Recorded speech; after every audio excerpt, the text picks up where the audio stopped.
राष्ट्रप्रवाह Vidarbha news में आप सभी का स्वागत है। मैं मनन व्यास और आज की देखते हैं ताजा खबर। अमरावती में डिजिटल गिरफ्तारी का एक और मामला सामने आया है। फरियादी 79 वर्षीय सेवानिवृत्त बैंक अधिकारी है। पिछले 20 मार्च को उन्हें एक साइबर चोर ने फोन कर कहा कि मुंबई क्राइम ब्रांच की सीबीआई विंग का एक अधिकारी बोल रहा हूँ। वादी पर मनी लॉन्ड्रिंग का आरोप लगाया गया है। इस मामले में उन्होंने डिजिटली गिरफ्तारी का नाटक किया। पत्नी और बेटे को जान से मारने की धमकी देकर 31,50,000 रुपए ऐंठ लिए। यह वित्तीय धोखाधड़ी 20 से 29 मार्च की अवधि के दौरान की गई थी। इस मामले में बुजुर्ग की शिकायत पर साइबर पुलिस ने अज्ञात जालसाजों के खिलाफ धोखाधड़ी और आईटी एक्ट के तहत मामला दर्ज किया है। आरोपी ने खुद को मुंबई सीबीआई क्राइम ब्रांच से बोलने का नाटक किया। दबाव के लिए गोयल नाम के एक शख्स और एक एयरवेज का जिक्र करते हुए कहा कि वह शख्स 538 करोड़ में मनी लॉन्ड्रिंग के अपराध में शामिल है। उसकी जांच सीबीआई के जरिए चल रही है। इसमें उनका नाम आया है। कहा गया है कि अगर हम इससे सुरक्षित निकलना चाहते हैं तो सुप्रीम कोर्ट में पेश होकर रास्ता निकाल सकते हैं, यह कहा। और आरोपी ने मामला राष्ट्रीय सुरक्षा से संबंधित होने से किसी को कुछ नहीं बोलने और गिरफ्तारी का डर दिखाते हुए साइबर शातिर ने उन्हें वीडियो कॉल किया। वादी को अदालत परिसर और एक कमरा दिखाया गया। मांग की गई कि अगर गिरफ्तारी से बचना है तो 2 करोड़ रुपए की जरूरत होगी। वादी ने उसके द्वारा उपलब्ध कराए गए बैंक खाते में कुल 31,50,000 रुपए जमा किए, जिसके बाद में उन्हें एहसास हुआ कि उनके साथ धोखा हुआ है। नागपुर जिले में निजी प्राथमिक स्कूलों में 580 अयोग्य फर्जी शैक्षणिक और गैर शिक्षक कर्मचारी होने की बात सामने आई है। भंडारा जिले के लाखनी तहसील के एक स्कूल में अयोग्य प्रिंसिपल की नियुक्ति के मामले में नागपुर संभागीय शिक्षा उप निदेशक उल्लास नरड़ और फर्जी नियुक्त प्रिंसिपल पराग पुनके को पहले ही गिरफ्तार किया जा चुका है। इसके बाद जांच करते हुए नागपुर पुलिस ने और 3 लोगों को गिरफ्तार किया है, जिसमें माध्यमिक शिक्षा अधिकारी कार्यालय के अधीक्षक नीलेश मेश्राम, उप शिक्षा निर्देशक कार्यालय के उप निरीक्षक संजय दुधालकर और वरिष्ठ लिपिक सूरज नाइक का समावेश है।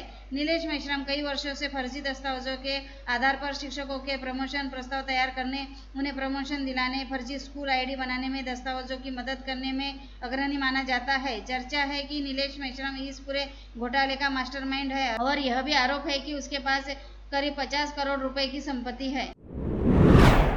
एलायंस एयर ने निमंत्रण पत्रिका में अमरावती एयरपोर्ट का जिक्र डॉक्टर पंजाबराव देशमुख करने को लेकर पैदा हुए भ्रम का खुलासा किया है और सोमवार को मुख्यमंत्री देवेंद्र फडणवीस को पत्र भेजकर गलती सुधारी है। बुधवार 16 अप्रैल को मुख्यमंत्री देवेंद्र फडणवीस, उप मुख्यमंत्री एकनाथ शिंदे, अजित पवार की उपस्थिति में अमरावती मुंबई उड़ान सेवा का शुभारंभ किया जा रहा है। एलायंस एयर ने मुंबई अमरावती मुंबई उड़ान सेवा के शुभारंभ के संबंध में 10 अप्रैल को निमंत्रण पत्रिका में अमरावती हवाई अड्डे का नाम डॉक्टर पंजाबराव देशमुख हवाई अड्डा लिखा था, जिसका खुलासा करते हुए कहा कि हवाई अड्डे का सटीक नाम अमरावती हवाई अड्डा होने की बात कही है। डॉक्टर पंजाबराव देशमुख अमरावती हवाई अड्डे का नाम गूगल सर्च ले लिया गया है, लेकिन आधिकारिक पत्राचार में नाम अमरावती हवाई अड्डे के रूप में उल्लेखनीय है। शीघ्र ही आपको एक संबोधित निमंत्रण पत्र भेजा जाएगा। हवाई अड्डे को नाम देने के लिए अलग अलग मत प्रवाह है। सांसद बलवंत वानखेड़े ने 3 अप्रैल को लोकसभा में एयरपोर्ट का डॉक्टर पंजाबराव देशमुख का नाम रखने की मांग की थी। इसके बाद डॉक्टर बलवंत वानखेड़े को मिले निमंत्रण पत्र में पंजाबराव देशमुख का नाम होने पर उन्होंने खुशी जाहिर की।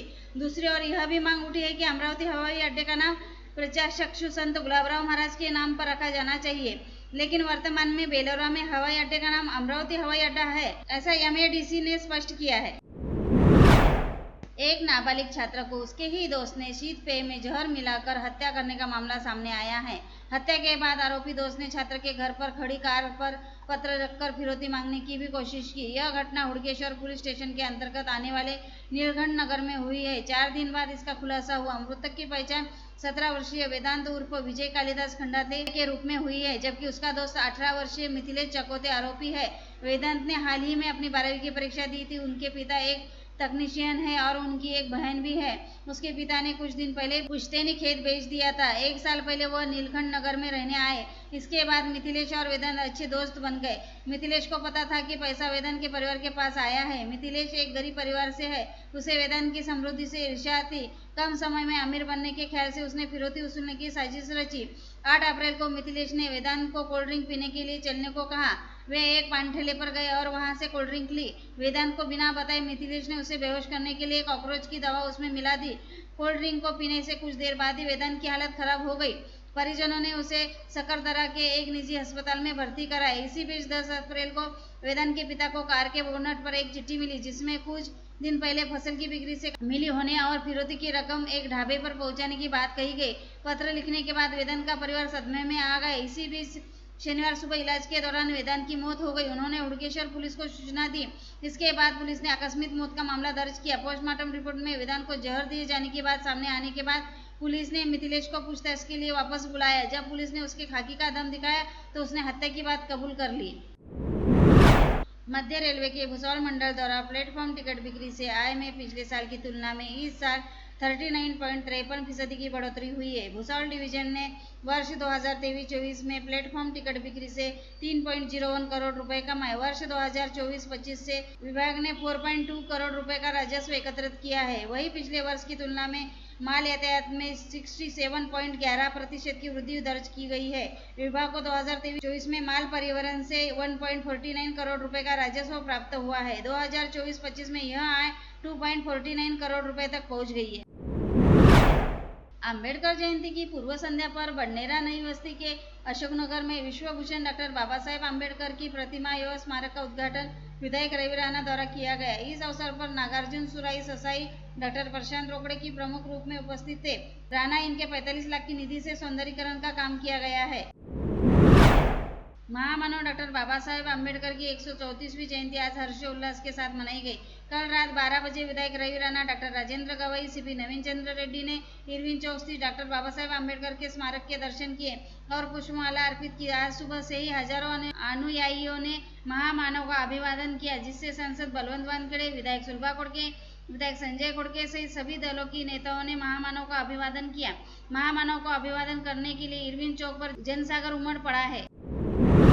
श्री नीलकंठ व्यायाम मंडल द्वारा संचालित नीलकंठ प्राथमिक विद्या मंदिर में भारत रत्न डॉक्टर बाबा साहेब आम्बेडकर की 134वीं जयंती 14 अप्रैल को सुबह उत्साह के साथ मनाई गई। जयंती कार्यक्रम की अध्यक्षता मंडल के पूर्व उपाध्यक्ष अभिनंदन भंडारी ने की, जबकि मुख्य अतिथि अभिभावक प्रतिनिधि नरेश इंगोले थे। कार्यक्रम के प्रारंभ में कार्यक्रम के अध्यक्ष अभिनंदन भंडारी ने डॉक्टर बाबा साहेब की प्रतिमा पर माल्यार्पण एवं दीप प्रज्वलित कर समारोह का औपचारिक उद्घाटन किया गया। शिक्षिका श्रीमती प्रार्थना घिरनीकर ने कार्यक्रम का परिचयात्मक भाषण दिया और विद्यार्थियों को डॉक्टर श्री बाबा साहेब के जीवन और कार्यों का महत्व समझाया। अमरावती शहर के इरविन चौक स्थित महामानव डॉक्टर बाबा साहेब आम्बेडकर की पूर्ण लंबाई वाली प्रतिमा जन आंदोलन और सामाजिक आंदोलन का प्रतीक और केंद्र है, इसीलिए यहाँ अच्छी सुविधाएं उपलब्ध कराने का मानस विधायक सुलभा कोड़के ने अमरावती रेलवे स्टेशन में SD डिपो मार्ग स्थित जनसंपर्क कार्यालय में डॉक्टर बाबा साहेब आम्बेडकर जयंती के अवसर पर आयोजित कार्यक्रम में व्यक्त किया।